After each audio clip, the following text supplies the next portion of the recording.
Hi, Janelle here from the Mind Energy Transformation Movement. I wanted to share with you something that most people don't realize. Well, not everybody realizes, right?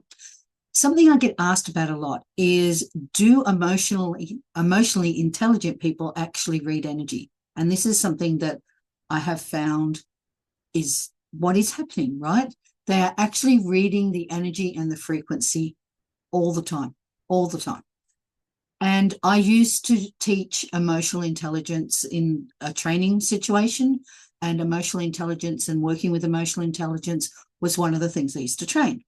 And I used to say to people, you're reading energy. And people would look at me like I was being silly or, totally woo woo. But the thing is, when you are actually using your emotional intelligence, and those who are highly emotionally intelligent, they're reading the frequency all the time. Look, even if they don't call it that, it's like, when you walk into a room and you just felt that the tension was there before anybody even spoke, or you sensed it. Now, everybody says, oh, I'm fine. But completely honestly, they're not always. Fine's one of those words, right? However, most people will say to you it's intuition or it's empathy. It's actually just simply reading energy. And today I'm going to share with you 6 ways that emotional intelligence and energy work are actually deeply connected. And you can start becoming more aware of the frequencies that you're tuning into every day, because emotionally intelligent people naturally tap into energy and frequency reading. You know what? Whether they realize it or not. So here's 6 waves that it weaves together. And the first way is emotionally intelligent people realize after a while that it's actually energy awareness. EQ, EI, whatever you say, emotional quotient, emotional intelligence, people are highly attuned to the emotions of others, which is essentially reading emotional energy. They sense the frequency shifts in the room, conversation, how it flows, or even a single person's energy in their energy field. If they're having one-to-one conversations, it's quite easy for them to pick up subtle cues like the tone, the body language, the unspoken emotions. These are all vibrational signals, and they tune into that. And the reason they tune into that is number 2, because frequency, resonance, and empathy are all involved. So those with strong, emotional intelligence they often match or adjust their energy to others. Now, they don't, drop it really, really low if they need to, but they do match it. So this is energetic attunement, basically. It's a form of frequency regarding how they're feeling, how they're matching others. They're regulating. They're reading and regulating. And those with high levels of emotional intelligence naturally do that. They regulate their own emotional state, understanding how their energy impacts others. So they're actually working on the frequency of resonance. Does that make sense? So the third way is that intuition and energetic sensitivity is in place.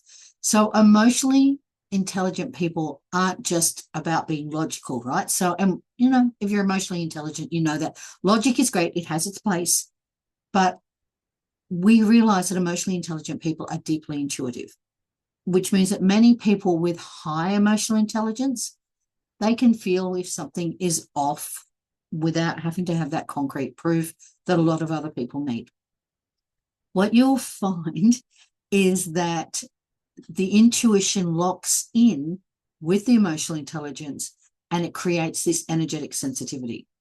So this means that tuning into those energy shifts, the vibrational patterns, and the resonance that we've talked about before may not just be one thing. They, emotionally intelligent people may not even sense that they're doing this. It's actually automatic for them. So their intuition and their energetic sensitivity is high. They also, number 4, have frequency and emotional regulation. Now, a lot of us have emotional regulation. We try to do this. highly intelligent and highly emotional people, highly intelligent people, not always the same, but highly emotional people who are highly intelligent.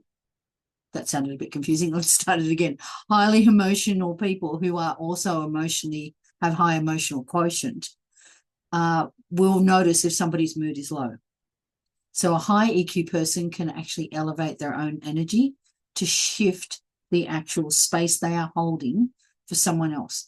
And this mirrors the conscious frequency shifting in energy work. Like when we elevate our vibration to hold space for transformation, it all works that way. So number 5 is social energy mapping. They actually understand the underlying energy dynamics in the groups or relationships. They pick it up and automatically it transmutes through their inner knowing. They can sense the tension or harmony or misalignment before it's actually verbalized.